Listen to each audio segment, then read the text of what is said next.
Hello बच्चों, Manoj Gupta academy में आपका स्वागत है। इस चैनल को सब्सक्राइब कीजिए, लाइक कीजिए और अपने फ्रेंड के साथ शेयर कीजिए।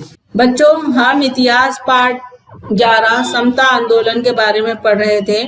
समाज में समानता लाने के लिए किसान, श्रमिक वर्ग और इन्होंने आंदोलन किया और अपनी समस्याओं को समाज के आगे रखा और उनके लिए तरह तरह के कानून और नियम बनाए गए। उसके अलावा समाजवादी आंदोलन के बारे में भी हमने जाना।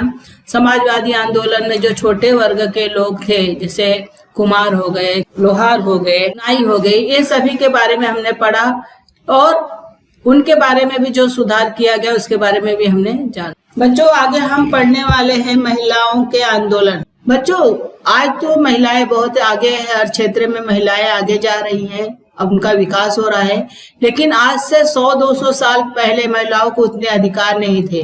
उनको एकदम निचले वर्ग का माना जाता था, किसी भी निर्णय प्रक्रिया में उनको सहभागी नहीं किया जाता। भारतीय समाज व्यवस्था में महिलाओं को दोयम स्थान प्राप्त था और जो स्थान था पुरुषों का था। पुरुषों को हर चीज में, हर प्रक्रिया में उनका सहभाग लिया जाता था, उनका ही जो भी निर्णय था उसको मान्य किया जाता। महिलाओं को कोई अधिकार नहीं था को समाज में जाके कुछ कर सके, अपना अधिकार का उपयोग कर सके। कई अनिष्ट प्रथाओं और रीति रिवाजों के कारण पर अन्याय होता था, परंतु आधुनिक समय में इसके विरुद्ध जागृति उत्पन्न होने लगी। उस समय हमारे समाज में बहुत सारी अनिष्ट प्रथाएं थी, जैसे बाल विवाह, सती प्रथा, अनिष्ट परंपरा, रीति रिवाज।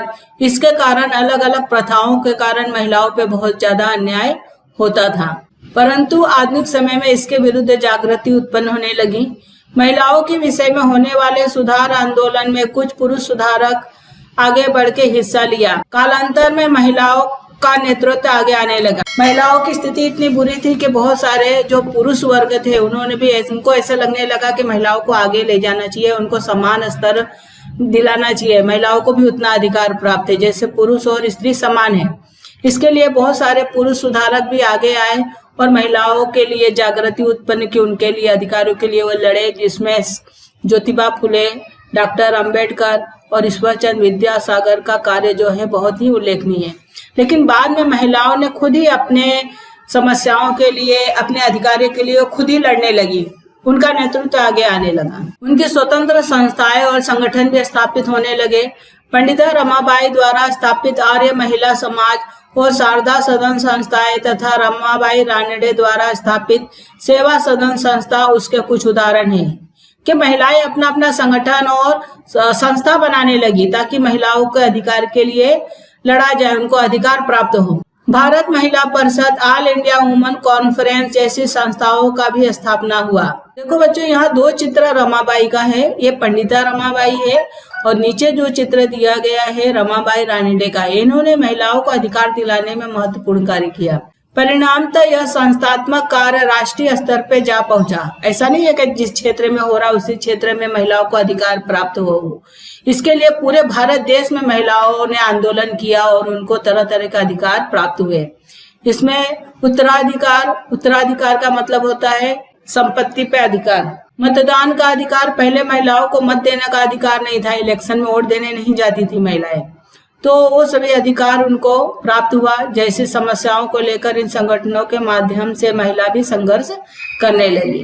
भारत को वैद्यकीय सेवाएं प्रदान करने वाली प्रथम महिला डॉक्टर रखमाबाई जनार्दन सावे है। देखो बच्चों, यहाँ चित्र दिया गया है डॉक्टर रखमाबाई जनार्दन सावे का। ये पहली महिला डॉक्टर थी, क्योंकि पहले के समय में महिलाओं को पढ़ने लिखने नहीं दिया जाता था। उन्होंने स्त्रियों के लिए स्वास्थ्य विषयक व्याख्यान मालाएं चलाई। व्याख्यान मालाएं मतलब लोगों में जागृति फैलाना, उनके बारे में बोलना, जैसे भाषण देते हैं ना, उसी प्रकार का वो भाषण मालाएं चलाई। यानी ऐसा नहीं कि एक बार भाषण दे दिया, बंद हो गया, फिर भूल गए।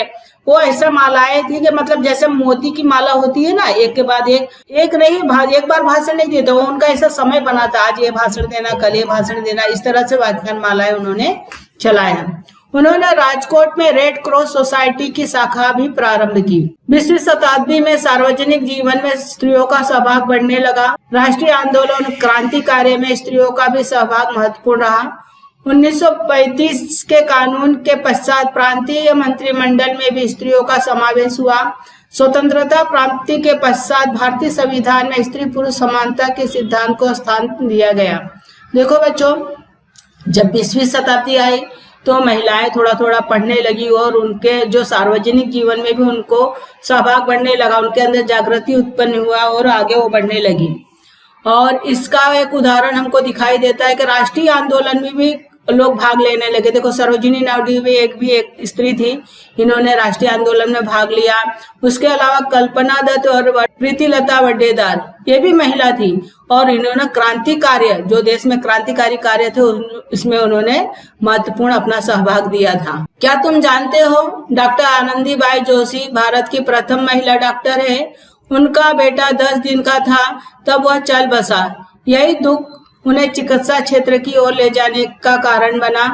उन्होंने मार्च 1886 ईस्वी में एमडी की उपाधि धारण की। भारत लौटते समय आनंदीबाई को क्षय रोग हुआ और आगे चल के 16 फरवरी 1887 ईस्वी में पुणे में उनकी मृत्यु हुई।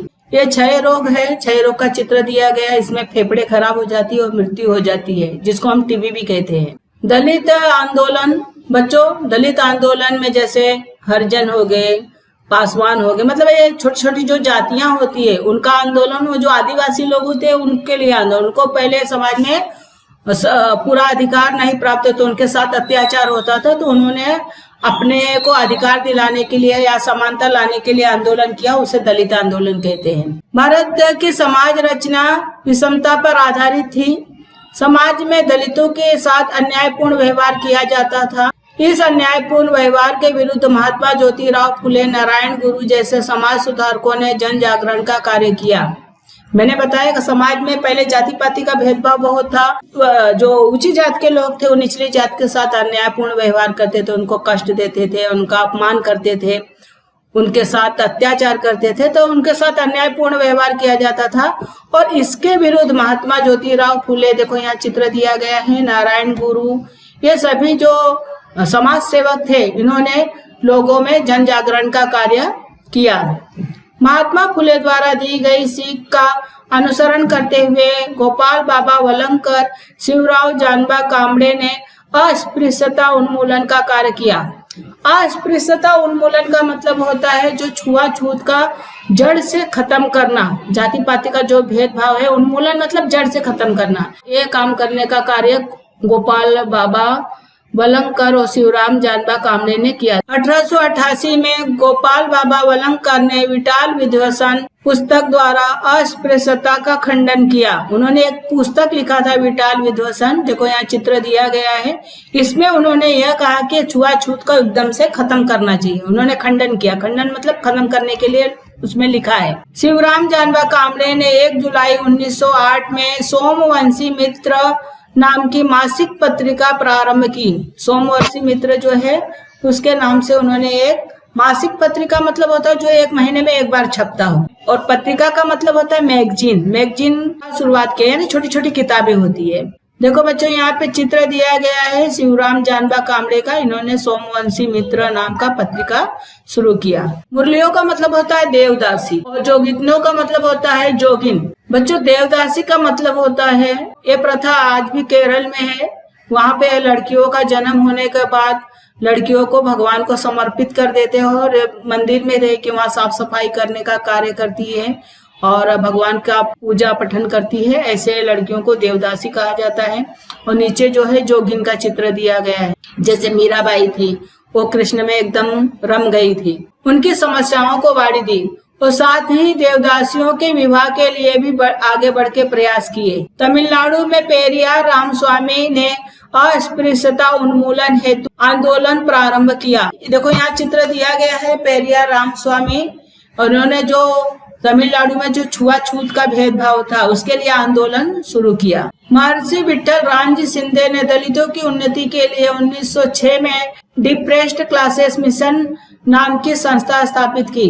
दलितों को आत्मसम्मान दिलाना, उन्हें शिक्षित और उद्यमी बनाना आदि उनके समाज कार्य का महत्वपूर्ण हिस्सा था। देखो बच्चों यहाँ पे महर्षि विठल रामजी शिंदे का चित्र दिया गया है।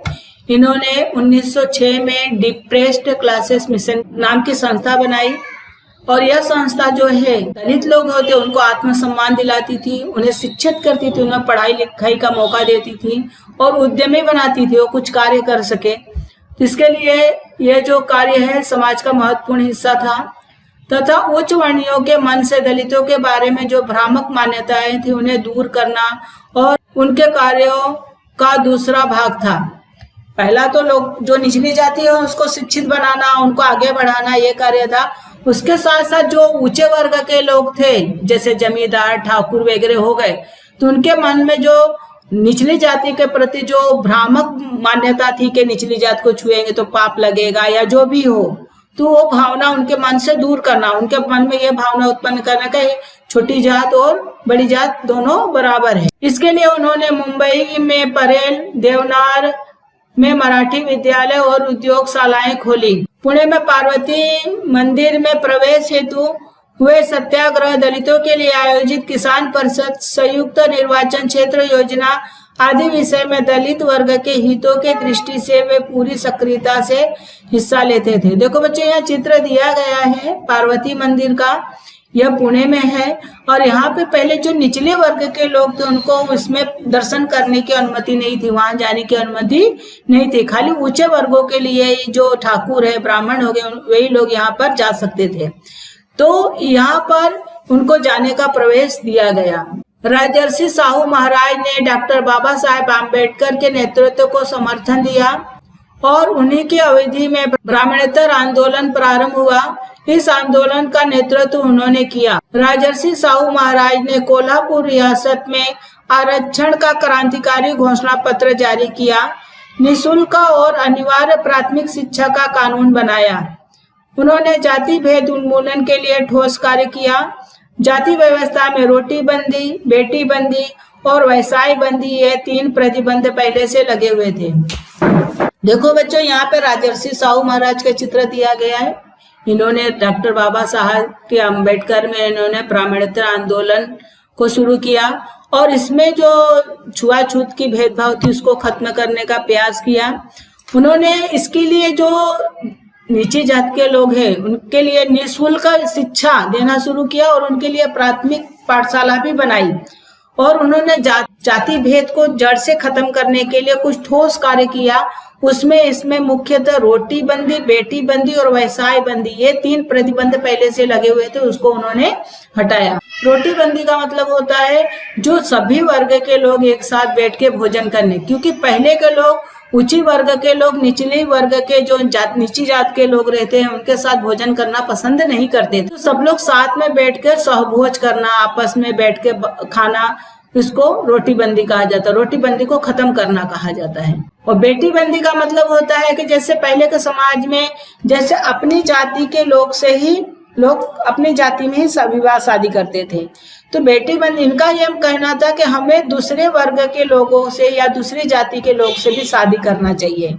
तो बेटी बंदी को भी उन्होंने खत्म करने का प्रयास किया। देखो यहाँ चित्र दिया गया है, एक भारतीय जो है अंग्रेज महिला से विवाह कर रहा है, यानी दूसरे वर्ग या दूसरे जाति से विवाह कर रहा है। और व्यवसाय बंदी का मतलब होता है, यहाँ पे देखो चित्र दिया गया है, अलग अलग व्यवसाय दिया गया, जैसे कुम्हार हो गए, लोहार हो गए और ऊपर दिया गया है बढ़ई हो गए। यहाँ पे नीचे धोबी का चित्र दिया है। ये इनका ऐसा व्यवसाय था कि जो ये व्यवसाय करते थे इनके बच्चे भी वही सीखते थे और इनके बच्चे भी वही व्यवसाय करते थे।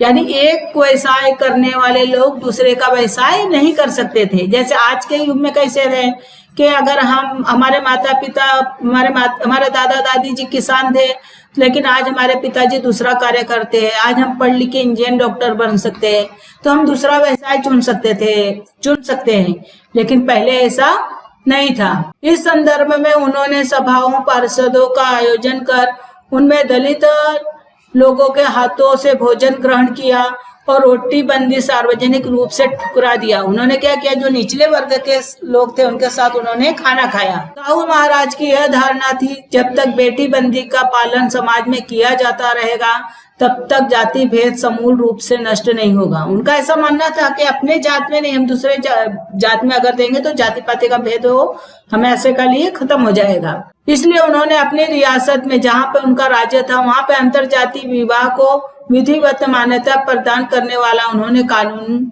बनाया। वहां पे उन्होंने ऐसा कर देगा कोई भी जात में शादी कर सकता है।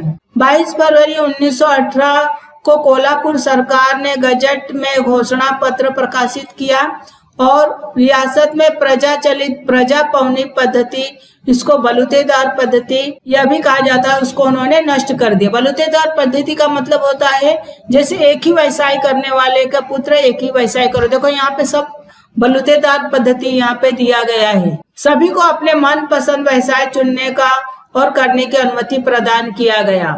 साहू महाराज ने व्यवसाय स्वतंत्रता प्रदान कर एक तरह से सामाजिक दासता से लोगों को मुक्ति दिलाई। जो समाज में जो दासता था, जो गुलामी थे, उससे को मुक्ति दिलाई। यही जरूरी नहीं कि हमें यही कार्य किया, हम चाहे तो उससे अपने जीवन को और आगे ले जाने के लिए हम दूसरा व्यवसाय भी कर सकते हैं। दक्षिण भारत में जस्टिस पार्टी ने सामाजिक समता को लेकर बहुमूल्य कार्य किया। महात्मा गांधी ने अस्पृश्यता की समस्या को प्राथमिकता देकर उसे कांग्रेस पार्टी के मंच पर रखा। जब वे एरवाड़ा जेल में बंदी थे तब उन्होंने सनातनी हिंदू पंडितों के साथ शास्त्रार्थ किया और प्रतिपादित किया कि अस्पृश्यता के लिए किसी भी शास्त्र का आधार नहीं है। देखो बच्चों, यहाँ चित्र दिया गया है, महात्मा गांधी का चित्र दिया गया है जब वो एरवाड़ा जेल में बंद थे और इन्होंने यहाँ पर जो हिंदू जात के जो सनातनी पंडित थे उनके साथ शास्त्रार्थ किया, यानी शास्त्रों के बारे में उन्होंने बात किया, उनके साथ श्लोक वगैरह पढ़े। उन्होंने ये बात प्रतिपादित कर दिया कि ये जो हरिजन लोग हैं ये भी शास्त्र पढ़ सकते हैं, इनको भी दिमाग है, वो भी ज्ञान है। किसी भी शास्त्र पर खाली जो उच्च वर्ग है उनका ही अधिकार नहीं है, बल्कि सभी के लिए यह अधिकार प्राप्त होना चाहिए।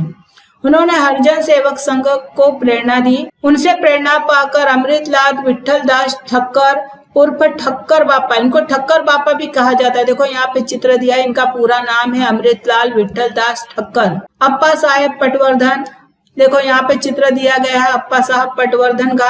आदि कार्यकर्ताओं ने समता स्थापित करने के कार्य में स्वयं को झोंक दिया, यानी अपने जीवन की परवाह न करते हुए समाज को समान रूप से लाने के लिए, स्त्री पुरुष निचले जाति ऊंची जाति को समान लाने के लिए इन्होंने अपना पूरा जीवन अर्पण कर दिया, पूरा जीवन दे दिया। डॉक्टर बाबा साहेब अम्बेडकर के नेतृत्व में दलितों का संघर्ष शुरू हुआ। स्वतंत्रता, समता और बंधुता सिद्धांतों पर आधारित समाज की रचना का निर्माण करना डॉक्टर बाबा साहेब अम्बेडकर का लक्ष्य था। ये चाहते थे सभी लोग स्वतंत्र हो, समाज में सभी लोग समान हो, सभी लोगों में भाईचारा हो, सभी लोग भाई भाई जैसे रहें। इस सिद्धांत में उन्होंने समाज पर आधारित कानून बनाया। ये चाहते थे ऐसा समाज बने। उनका यह मानना था कि जब तक जाति व्यवस्था को पूरी तरह से समूल यानी जड़ से नष्ट नहीं किया जाएगा तब तक जो नीची जाति, दलितों मतलब जो निचली जाति के लोग के ऊपर जो अन्याय और अत्याचार हो रहा है उसका अंत नहीं होगा, कभी भी खत्म नहीं होगा। समता का अधिकार दलितों का अधिकार है और उन्हें आत्मसम्मान पर आधारित आंदोलन अभिप्रेत था। इसी भूमिका को ध्यान में रखकर उन्होंने जुलाई 1924 ईस्वी में बहिष्कृत कारणी सभा की स्थापना की। उन्होंने अपने अनुयायियों को संदेश दिया, पढ़ो, संगठित हो जाओ और संघर्ष करो। ऐसा स्फूर्तिदायक संदेश उन्होंने अपने जो मानने वाले थे उनको उन्होंने दिया। देखो बच्चों, यहाँ चित्र दिया गया है डॉक्टर बाबा साहेब अम्बेडकर का और नीचे जो चित्र दिया गया है जो जुलाई 1924 में बनाया गया है बहिष्कार हितकारिणी सभा, उसका चित्र दिया गया है। बाबा साहेब बोले, मुंबई प्रांत के विधानसभा में सार्वजनिक पनघट और जलाशय अस्पृश्यों के लिए खुले कर देने के लिए विधेयक पारित करवा लिया था। पहले क्या था कि जो पनघट यानी जैसे तालाब हो गया या जलाशय हो गया या ना क्या बोलते हैं झील वगैरह हो गया, तो उसमें उच्च जाति के लोग ही पानी भरते थे, निचली जाति को जाने का वो नहीं था। तो उन्होंने क्या किया, एक जो बड़ा तालाब था, चौदार तालाब कहा जाता है, उस पे जो निचली जाति के लोग थे उनको भी पानी भरने के लिए जो कानून था वो पारित करवा लिया। फिर भी वास्तविकता यह थी कि दलितों के लिए पनघट और जलाशय खोले नहीं थे, यानी उच्च वर्ग के लोग उनको पानी लेने नहीं दे रहे थे। परिणाम स्वरूप डॉक्टर बाबा साहेब अम्बेडकर और उनके अनुयायियों ने महाड़ के चौदार तालाब पर सत्याग्रह किया और उन्होंने विषमता का समर्थन करने वाले मनुस्मृति का दहन किया। देखो यहाँ बच्चों चित्र दिया गया है, डॉक्टर बाबा साहेब अम्बेडकर है, देखो पानी उठा रहे हैं। तो यानी निचली जाति के लिए उन्होंने विषमता का जो समर्थन था उसको खत्म करने का प्रयास किया, यानी मनुस्मृति यानी जो लोगों की सोच थी उसको उन्होंने जला दिया।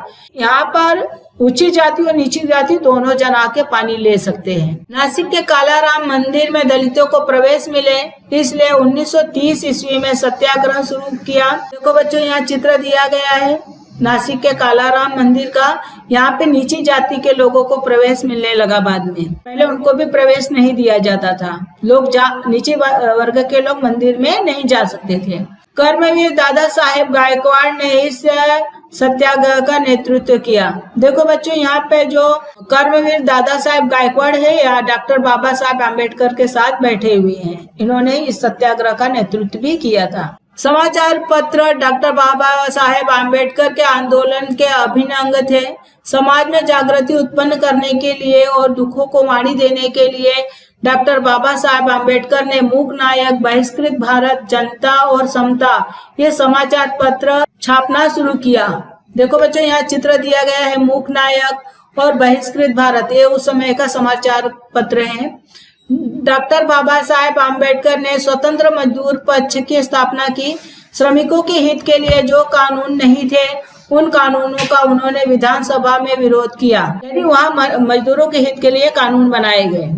दलितों की समस्याओं को प्रभावी रूप से प्रस्तुत करने के लिए उन्होंने 1942 ईस्वी में शेड्यूल कास्ट फेडरेशन की स्थापना की। देखो बच्चों, यहाँ पर चित्र दिया गया है शेड्यूल कास्ट फेडरेशन, ये निचले वर्गों का एक संस्था है, इसकी स्थापना यहाँ पर किया गया। देखो बच्चों, यहाँ पर जो चित्र दिया गया है ये स्वतंत्र मजदूर पक्ष का है।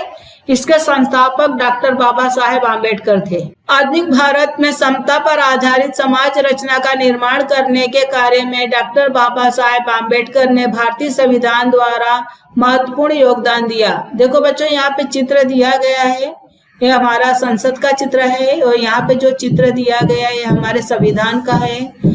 और इस संविधान द्वारा भारत में समता लाने का प्रयास डॉक्टर बाबा साहेब आम्बेडकर ने किया। उन्होंने हमारा संविधान लिखा है। उन्होंने 1956 ईस्वी में नागपुर में अपने असंख्य अनुयायियों के साथ मानवता और समता का समर्थन करने वाले बौद्ध धर्म को स्वीकार किया।